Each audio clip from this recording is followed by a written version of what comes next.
Good afternoon, otters, foxes and badgers. We are on to chapter 8 of our story now, which is called The Brown Hen. If you remember back to last time, George had given Grandma the medicine and it had made her grow so tall.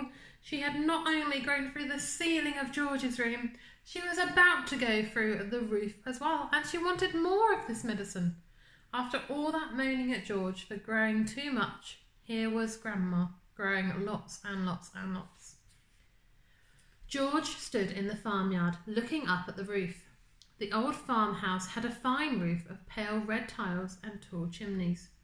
There was no sign of Grandma. There was only a song thrush singing on one of the chimney pots.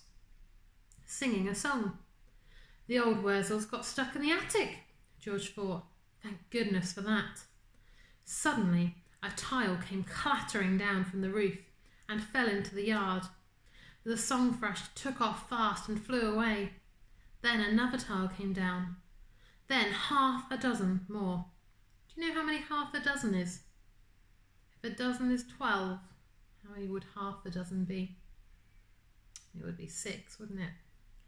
And then, very slowly, like some weird monster rising up from the deep, Grandma's head came through the roof. Then her scrawny neck and the tops of her shoulders. "How am I doing, boy?" she shouted. "How's that for a bash up?" "Don't you think you better stop now, Grandma?" George called out. "I have stopped," she answered. "I feel terrific. Didn't I tell you I had magic powers? Didn't I warn you I had wizardry in the tips of my fingers? But you wouldn't listen to me, would you? You wouldn't listen to your old Grandma." "You didn't do it, Grandma," George shouted back to her. "I did it. I made you a new medicine." "A new medicine? You? What rubbish!" she yelled. I did, George shouted. "You're lying as usual," Grandma yelled. "You're always lying." "I'm not lying, Grandma. I swear I'm not." The wrinkled old face high up on the roof stared down suspiciously at George. "Are you telling me you actually made a new medicine all by yourself?" she shouted. "Yes, Grandma, all by myself." "I don't believe you," she answered. "But I'm very comfortable up here. Fetch me a cup of tea." A brown hen was pecking about in the yard, close to where George was standing. The hen gave him an idea. What do you think he might do?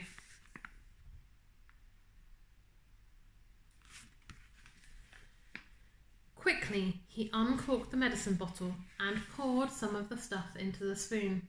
"Watch this, Grandma," he shouted. He crouched down, holding out the spoon to the hen. "Chicken," he said. "Chick, chick, chicken, come here, have some of this." Chickens are stupid birds and very greedy. They think everything is food. This one thought the spoon was full of corn. It hopped over. It put its head on one side and looked at the spoon. "Come on, chicken," George said. "Good chicken, chick, chick, chick." The brown hen stretched out its neck towards the spoon and went peck. It got a beak full of medicine. The effect was electric. "Owie!" shrieked the hen, and it shot straight up into the air like a rocket. It went as high as the house. Then down it came into the yard again. Splosh! And there it sat with its feathers all sticking straight out from its body.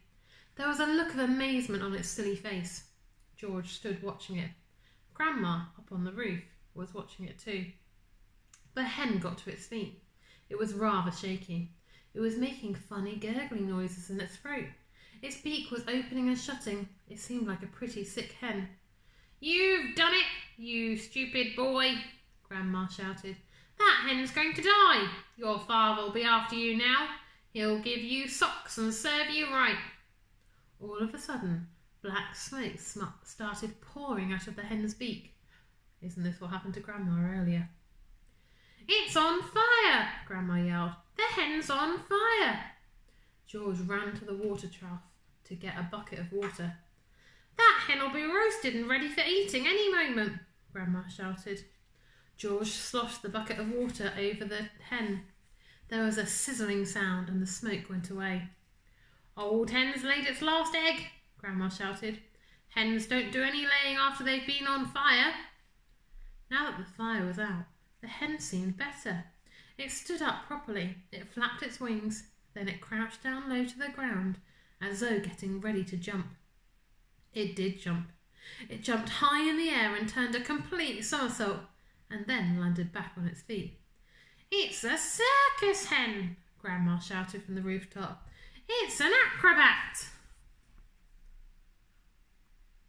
What do you think is going to happen to the hen next? Now the hen began to grow.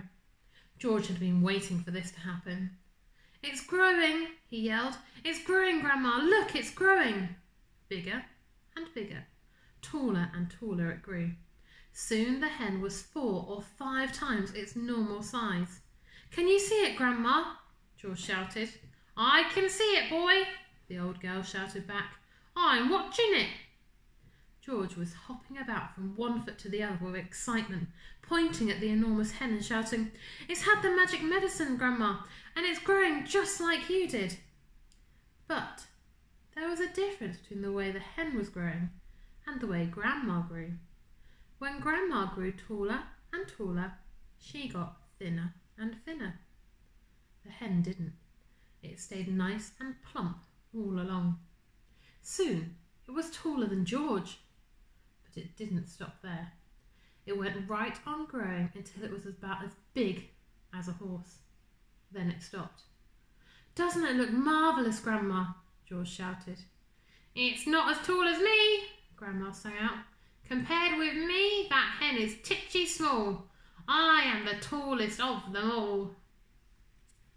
Goodness me, what on earth is going to happen? Do we think Grandma's going to stay that size? Is she going to stay with her head sticking out of the roof? What would she do if it rained? We'll have to wait until next time to find out.